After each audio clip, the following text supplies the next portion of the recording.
ಗೃಹಲಕ್ಷ್ಮಿ ಯೋಜನೆ ನೋಡಿ, ಈ ಯೋಜನೆ ಇನ್ನುಳಿದ ಎಲ್ಲ ಯೋಜನೆಗಳಿಗಿಂತ ತುಂಬ ಇಂಪಾರ್ಟೆಂಟ್ ಅನಿಸುತ್ತೆ. ಒಂದು ಗ್ರಾಮೀಣ ಕರ್ನಾಟಕದ ಅರ್ಥವ್ಯವಸ್ಥೆಯನ್ನು ಅಚ್ಚುಕಟ್ಟು ಮಾಡುವಂತಹ ಒಂದು ಯೋಜನೆಯಾಗಿದೆ.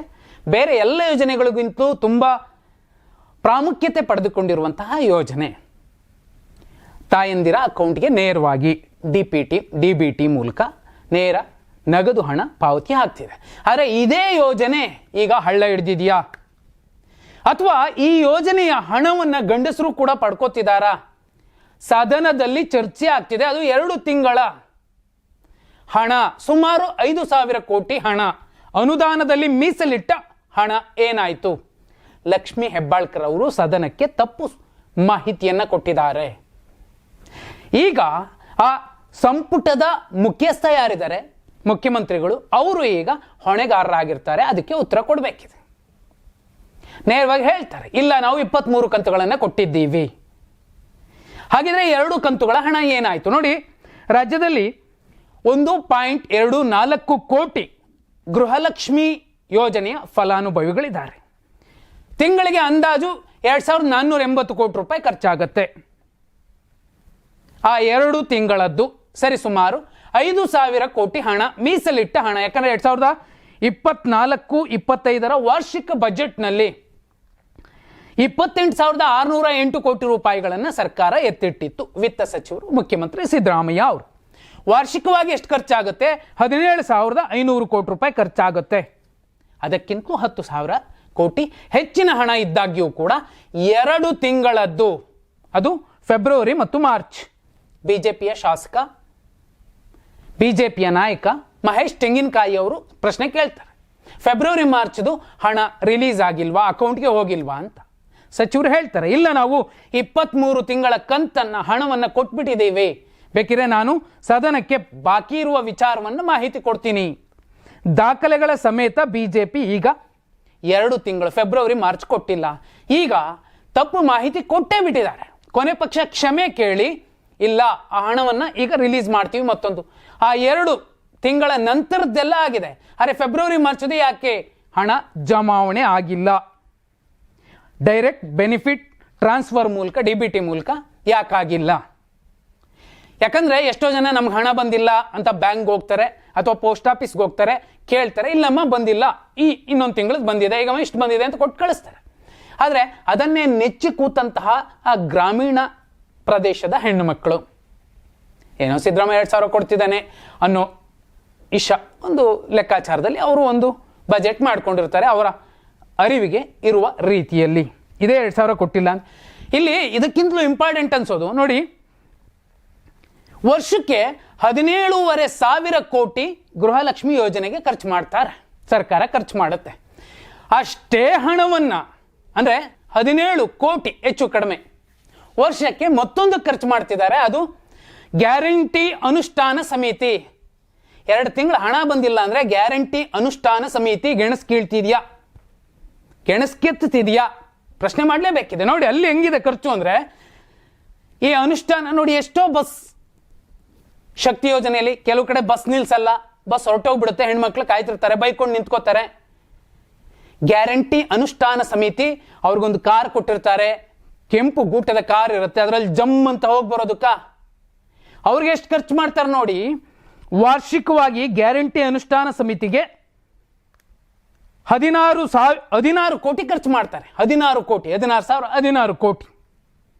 ಇನ್ನೂ ಮುಖ್ಯ ಅಂದ್ರೆ ಇಲ್ಲಿ ಇವರಿಗೆ ತಿಂಗಳ ಸಂಬಳ ಇರುತ್ತೆ.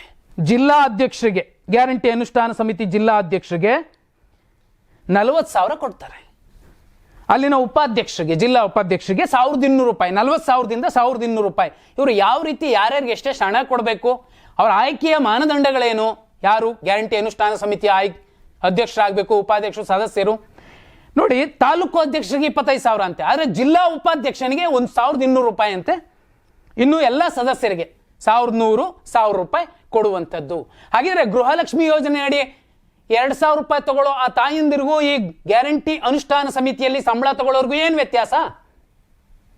ಗ್ಯಾರಂಟಿ ಅನುಷ್ಠಾನ ಸಮಿತಿಯ ಅಧ್ಯಕ್ಷರು HM ರೇವಣ್ಣ ಅವರು, ಹೌದು ತಾಂತ್ರಿಕವಾಗಿ ಒಂದಷ್ಟು ಸಮಸ್ಯೆಗಳಿದಾವೆ, ಸಮಸ್ಯೆ ಬಗೆಹರಿಸೋದಕ್ಕೆ ಅಲ್ವೇನ್ರಿ ನಿಮ್ಮನ್ನು ಕೂರಿಸಿರೋದು?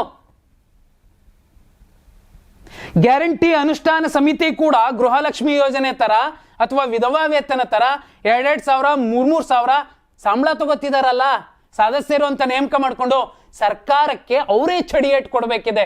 ನಿಮ್ಮ ಹಣನೇ ಬೇಡ ಸ್ವಾಮಿ, ನಾವು ಗೌರವಧನನೂ ಬೇಡ, ನಾವು ದುಡಿತೀವಿ, ಇಲ್ಲ ಅಂದ್ರೆ ನಮ್ಗೆ ಈ ಹುದ್ದೆನೇ ಬೇಡ, ತಗೋಬಿಡಿ ನೀವು ಅಂತ ಹೇಳಬೇಕಿದೆ.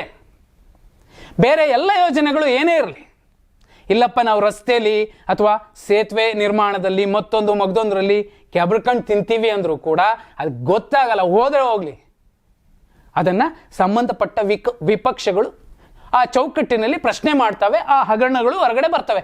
ಅರೆ ಇಲ್ಲಿ ಗೃಹಲಕ್ಷ್ಮಿ ಹಣ ಅದನ್ನು ನೆಚ್ಕೊಂಡು ಕೂತಂತಹ ತಾಯಂದಿರು ಇರ್ತಾರೆ, ಅದನ್ನೇ ಇಟ್ಕೊಂಡು ಮಕ್ಕಳನ್ನು ಓದಿಸ್ತಿರೋರು, ಟ್ಯೂಷನ್ ಫೀಸ್ ಕಟ್ತಿರೋವಂಥವ್ರು, ಮತ್ತೊಂದು ಮಗದೊಂದು ಏನೆಲ್ಲ ಮಾಡ್ಕೊಂಡಿದ್ದಾರೆ, ಅದರ ಲಾಭಗಳನ್ನು ಪಡ್ಕೊಳ್ತಿದ್ದಾರೆ. ಅಂತಹ ಯೋಜನೆಯನ್ನು ಈ ರೀತಿ ಹಳ್ಳ ಹಿಡಿಸಿದ್ರೆ ಸಂಬಂಧಪಟ್ಟ ಸಚಿವರು ಲಕ್ಷ್ಮೀ ಹೆಬ್ಬಾಳ್ಕರ್ ಅವರು ಸದನಕ್ಕೆ ತಪ್ಪು ಮಾಹಿತಿಯನ್ನು, ಸುಳ್ಳು ಮಾಹಿತಿಯನ್ನು ಕೊಡ್ತಿದ್ದಾರೆ ಅನ್ನೋದಾದರೆ, ಈ ಸಚಿವರ ತಪ್ಪು ಒಂದು ಕಡೆ ಆದರೆ ಅವ್ರು ಕ್ಷಮೆ ಕೇಳ್ಕೊತಾರೆ, ಇಲ್ಲ ಯಾರೋ ಅಧಿಕಾರಿ ಕೊಟ್ಟಿದ್ದನ್ನು ನಾನು ಹೇಳಿದೆ ಅಂದ್ಬಿಡ್ತಾರೆ, ಮುಗಿದೋಗುತ್ತೆ.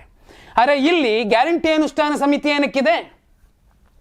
ಈ ರೀತಿ 2 ತಿಂಗಳದು ಹಣನೇ ಬಂದಿಲ್ಲ, ಮುಂದಿನ ತಿಂಗಳುಗಳ ಹಣ ಬಂದಿದೆ ಅಂದರೆ ಹಾಗಿದ್ರೆ ಆ 5,000 ಕೋಟಿ ಹಣ ಮೀಸಲಿಟ್ಟ ಹಣ, ಅನುದಾನದಲ್ಲಿ ಎತ್ತಿಟ್ಟ ಹಣ ಏನಾಯಿತು ಪ್ರಶ್ನೆ ಮಾಡಬೇಕಿದೆ.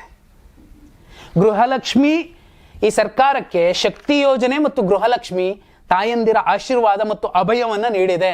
ಅಂಥ ಯೋಜನೆಗಳನ್ನೇ ಈ ರೀತಿ ಹಳ್ಳ ಹಿಡಿಸಿ, ಅಥವಾ ಯಾಕಂದರೆ ನಾವು ಸರ್ಕಾರಕ್ಕೆ ಕಟ್ಟುವ ಟ್ಯಾಕ್ಸ್ ಲೇಟ್ ಆದರೆ ನಮಗೆ ತೆರಿಗೆ ಬೀಳುತ್ತೆ, ಅದೇ ಸರ್ಕಾರ ನಮಗೆ ಕೊಡುವ ಯೋಜನೆಗಳಲ್ಲಿ ನಿಧಾನಗತಿ ಅನುಸರಿಸಿದ್ರೆ ಅವ್ರಿಗೂ ಟ್ಯಾಕ್ಸ್ ಹಾಕಬೇಕು, ಬಡ್ಡಿ ಕಟ್ಕೊಡೋ ರೀತಿಲಿ ಆಗಬೇಕು.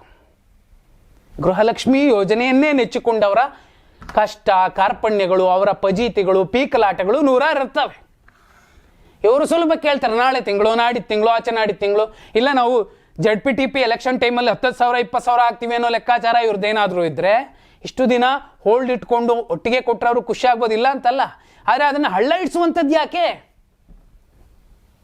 ಗೃಹಲಕ್ಷ್ಮಿ ಯೋಜನೆಯಲ್ಲಿ ಗೃಹಲಕ್ಷ್ಮಿಯರು ಪಡಿತಿರುವಂತಹ ಹಣದಷ್ಟೇ ಗ್ಯಾರಂಟಿ ಅನುಷ್ಠಾನ ಸಮಿತಿಯ ಸದಸ್ಯರು, ಜಿಲ್ಲಾಧ್ಯಕ್ಷರು, ಅಧ್ಯಕ್ಷರು ಪಡಿತಿದ್ದಾರೆ ಅಂದರೆ ಏನಾಗಿದೆ ಇವ್ರಿಗೆ?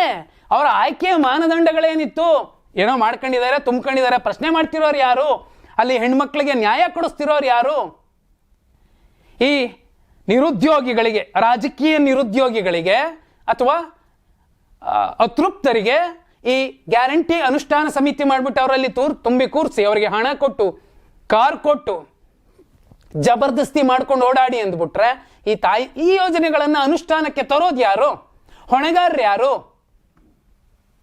ಕಮೆಂಟ್ ಮಾಡಿ.